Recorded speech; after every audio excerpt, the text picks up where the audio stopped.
Hello, everyone. I just wanted to stop in, give a shout out to everyone out there. I know there's some wondering about me. And all I can say right now is it's been a great working of the Father, especially these last months. And, with everything going on in my life, I didn't even have time to digest, and just the Father gave me an overflowing, and it was an overflowing of understanding. And when understanding would come, that crumbles the false perceptions. Every time you receive the understanding of the Spirit, that's the lies diminish. But it's been a great working, and I know the Father is still finishing in me. And it is the finishing that is the perfecting of my faith, which is the most important thing, much more precious than gold, because it is only by faith that you can hear His word.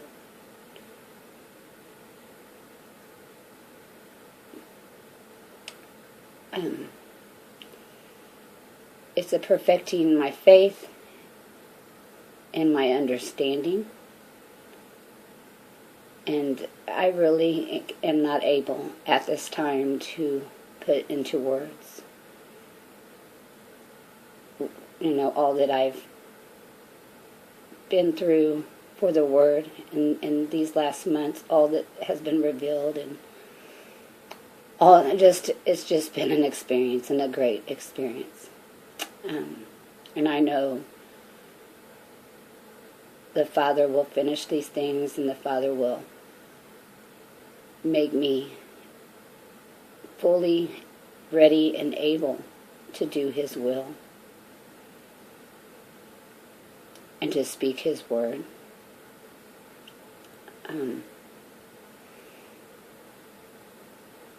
I'm not about what anyone else is about out there. There's so much going on YouTube.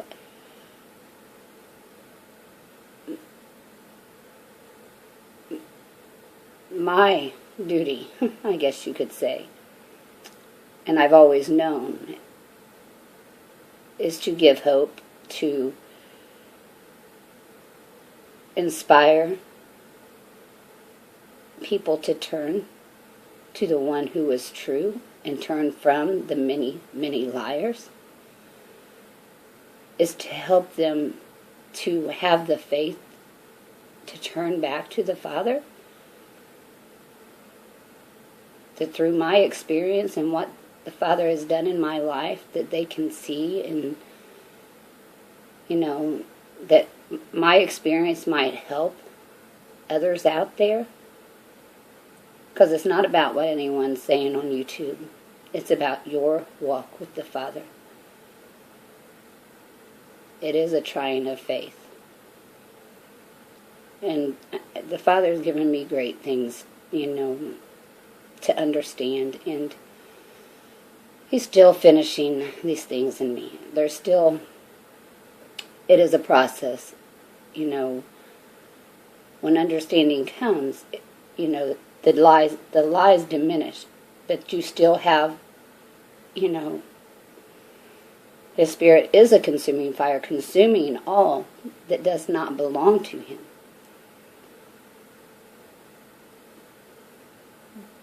But it's not my workings, and my will is the Father doing it, and I have to allow the Father. I know that His will and purpose will be done in my life. But I just want to talk a little bit. I've said for long I'd share some experiences with you. I guess not everybody's had, people who've never experienced unusual things or spiritual things, or, their minds are closed. If they've never experienced it, many they just don't believe, or but my mind through my life things have been shown to me. I've had experience, and that opened my mind. Although I was always scared and locked in myself, for these many years, but there's just, I've held everything in so long. That's why it's so hard for me to begin to speak openly. But, and it's only now that I'm understanding things. I mean, all I've done through my life is had experience. But when Father gives me full understanding, then I will fully understand these things. But it's what He's done through my life that made me where I'm able now, where I was prepared now to hear and accept and come to understand. Sometimes when things would happen, you can think, oh, coincidence. Maybe that's a coincidence, but when you look back at everything that has happened in your life, and, throughout my life, I've always known that I was for Him, that I would, that there was a reason I'm here. I've always known that I would be here. I've known that I would not die, that there's something that I'm here to do. And,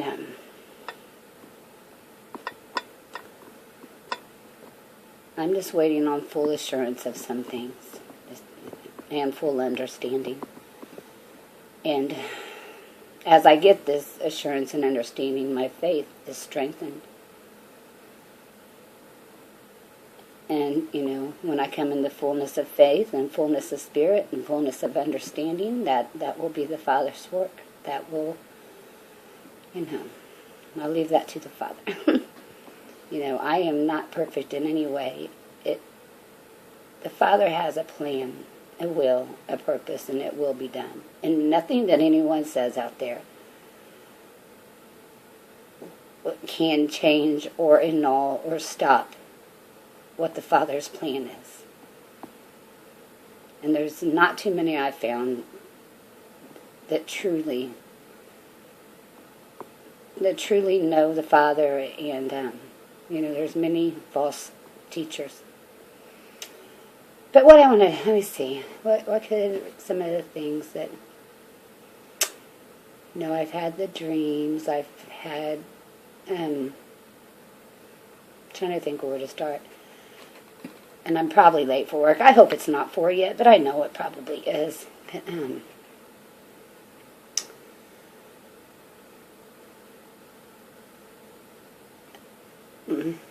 been saved a few times, miraculously.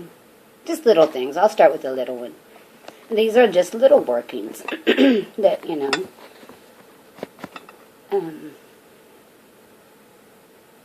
where you can throw it off as coincidence, but then, like I said, you look back and there's too many. Like one time when I was 16,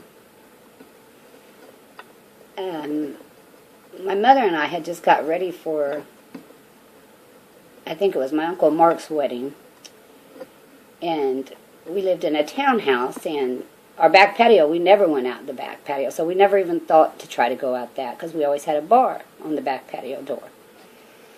So we get ready to go, and my mom goes to open the front door, and she can't get open, and she's unlocking and, trying to get, and she could not get the door open. So I'm like, move, Mom, you're goofy, and I go to try to open it, and I'm locking that door, trying to open it, unlocking it, locking it. I mean, for a couple minutes, and looking back, I remember that knob was held solid tight, like no budging. So, but we end up, after playing with the door a couple minutes, we go to call Grandma. We're locked in the house, can't get out. So then, my mom's on the phone. I thought, this is stupid. How are we locked in the house? So I go to the door, and the knob turns and opens right up. Just opens right up. So we get in the car and we go, drive right down the road, right there, first light we come to. Just minutes before we was there, there was a big wreck right there. I don't know how bad people was hurt, but it was a pretty big wreck right there. It looked pretty bad. But, I know that we would have been in that wreck. I mean, because it just happened. And we just happened to be locked in our house for those couple minutes while it was taking place.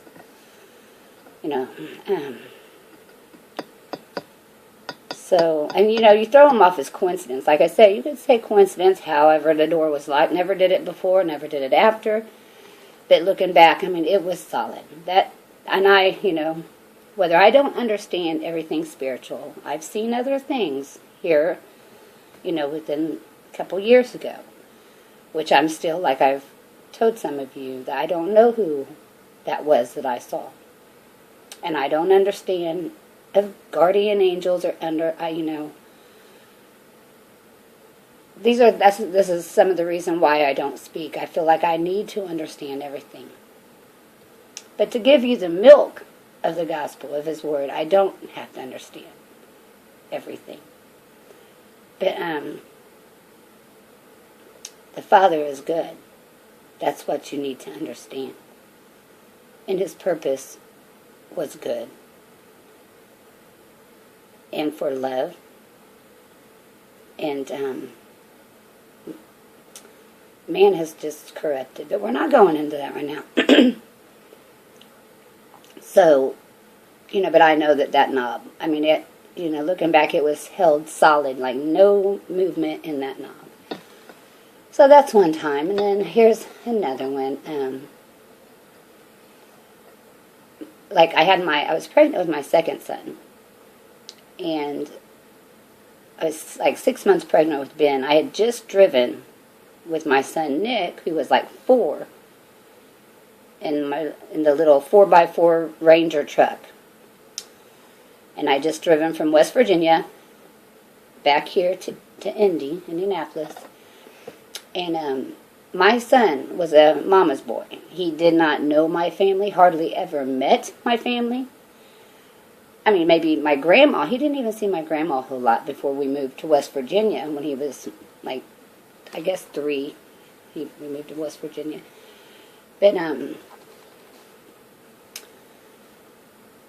I had just pulled up at my grandma's. Oh, and I got to finish that, though. He, like, the rest of my family, if he's met any of them, maybe when he was little, but he was mama's boy, never was left. In the first 4 years of his life, or possibly 4.5 years of his life, I was away from him maybe 24 hours at the most. I mean, altogether from a 5 minutes here to a half hour here, he was with me all the time. And I never left him with anyone, and mostly it was just me and Nick, and, at home by ourselves. So the only one he knew really was my mother, and she was in West Virginia. But anyway, so I just get into town. I pull up to my grandma's, and Grandma hollers to me, "I'm getting Nick out. I'm getting Nick out of the car seat." And Grandma tells me to go get a 2-liter for lunch. So I start putting Nick back in the car seat. And he said, "No, Mama, I want to stay and play with Jeffrey." I said, "What? You want to stay and play with Jeffrey?" And, looking back is when you really hit it, because I don't even know how he knew Jeffrey, and if he ever met my uncle's son. My uncle's Jeff, and his little boy was Jeffrey. And there's no way, I didn't even know at the time how he even knew Jeffrey's name. I mean, we had been living and he's only 4 now, we'd been living in West Virginia for a year. So last time he could have possibly met him would have been when he was 3. But anyway, so he said, "No, Mama, I want to stay and play with Jeffrey." And I kind of, "Okay, what do you mean play with Jeffrey?" He said, "Yeah, I want to play with Jeffrey." So I turned my head, and my uncle is like 5 houses down the road, standing in the road, walking towards grandmother's with his son, Jeffrey. And I mean, I had to, how would my, even if he knew him, how did you see him? I mean, from there. But anyway, the biggest thing is I don't even know how he knew it. And how, if he's only met these people once or twice, how would he have ever, recognized them, who they was from way down there? So, and he had never left me. That's the thing. If I was to leave him, he would throw a fit, scream, cry, slobber, turn purple. That I did not leave my son. I was not able to leave him. In those 24 hours altogether that I had left him, he threw a fit every single time I did that. Like if I'd leave, go to the grocery store, and it was trying to get him, where I could start leaving him. But he was never willingly would let me leave. So, I said, "Are you sure, Nick?" And he said, "Yeah, he went play." And I'm like, I'm boggled about it. I don't, but so anyway, I'll get on with it. So I get, said, "Jeff, he wants to play." So I leave Nick there with Grandma and the Jeffries. And then I go right down the road, turn left, and I can remember, the girl, well, needless to say, I was in a wreck. Some girl came out of a parking lot. She was going to stop, and then all of a sudden she just gunned it, hit the back of my truck. The first time, she hit me just right. The first time I flipped, it was head over. It was straight up over. And then they said at least 3 or 4 times, the people who witnessed the wreck. Where there was a lot of people, and I hadn't been living in town, so, but there was a lot of people that knew me, that seen it, and they did not know the truck I was in, but they told me, everyone said that when they saw that wreck, that they knew they'd be bringing, cutting somebody out into, someone was going to the morgue, I guess. They, even my Aunt Vicky and others, they just said that we knew when I saw that wreck that there was no way anyone would have lived through it. I can remember flipping too. I kept thinking my head was going to get smashed by my truck. But they didn't even see how fast I got out that door. How I got out the door, I don't know. But I might have had to crawl out the back. I don't know what door I came out. The little back truck window. Because, the truck was totally smashed. But I got out, and I was going to yell at this girl because I saw how, I was mad. And it kept flashing in my head that Nicholas was with me. I kept thinking, Nick, but Nick wasn't with me. Nick got himself out of the truck, which was the miracle. And I had a little bruise, tiny little bruise on my leg, and it might have been from the steering wheel. But yeah, Nick never had let me leave him. And he did not know my uncle. And if he's ever met him, once or twice maybe, I don't know. But he did not know them. And he would not have known their name, and he would have never left me. So that was a miracle there. That was the works. That was a working of the Father that took my son out of that truck before. And here's the bad thing, and I'm telling on myself here, because I had a car seat that I would it went right down over and had a little, little thing that just came right over. And it wasn't straps, it was a big little plastic thing that came over, had a little cup holder or something there. But I wouldn't, just to go down to the village pantry, I would not have had that locked. I would have thought it would have been safe to just go right around the corner. Nick would have been killed in that wreck. And I walked out with a bruise. They was laughing. The paramedics was laughing. They did not know how I lived through it. But, so that's the time. I'm just starting with the simple things.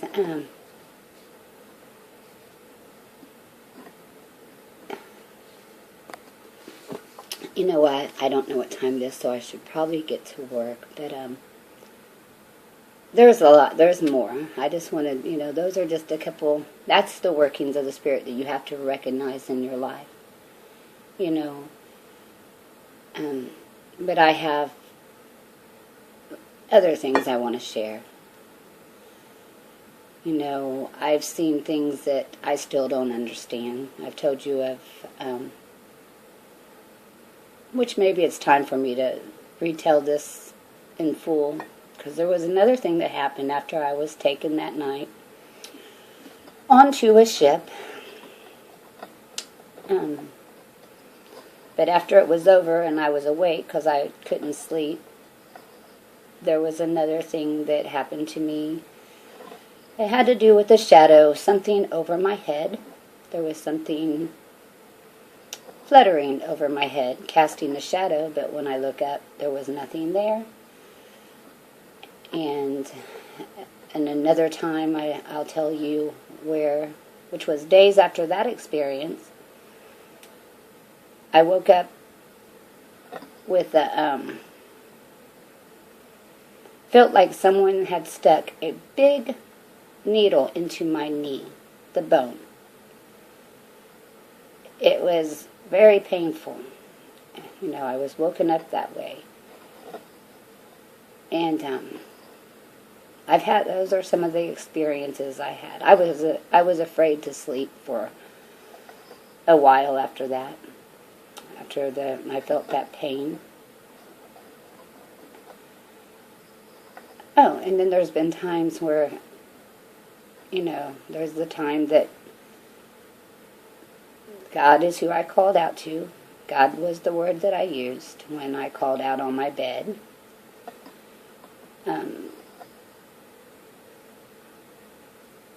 I said, God, don't let me die. Don't let me die. And as soon as the words came out of my mouth, I opened my eyes and took in 3 deep breaths. And that's when I realized I hadn't, that I was laying there. I had forgotten to breathe in my sleep or something. When I took my breath, after I said it, I knew. I said, and just 3 big breaths. And I knew that I had, but he gave my breath back. When I asked for it, I could hear but that's another story. And I've had other experiences that I don't understand them. But through it all, it is everything that I did not understand that led me to, turn from man and just to ask the Father for understanding of these things. And as I understand the truth, then these things will be understood also. I will know,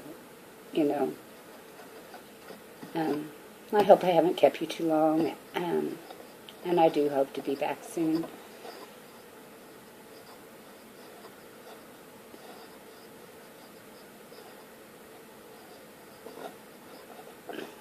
It was all simple. It is man that confused everything. It is man and their false doctrines, false understanding, their twisting of his word. But the true, faithful heart, it is only the faithful who will make it through this trying, this time. And no one else can do it. No one else can create a relationship with the Father but yourself. And it is faith. Faithfully, you have to go to him and ask. And that's in here, where his word abides, where he speaks to you. And the inner man, the man of faith,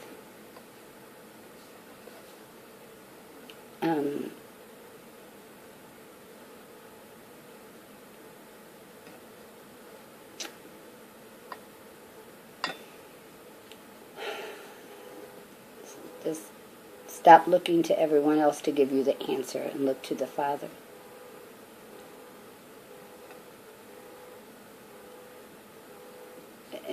And until you do that, you'll never come to grasp the truth and to be set free from the carnal and false, you'll never live.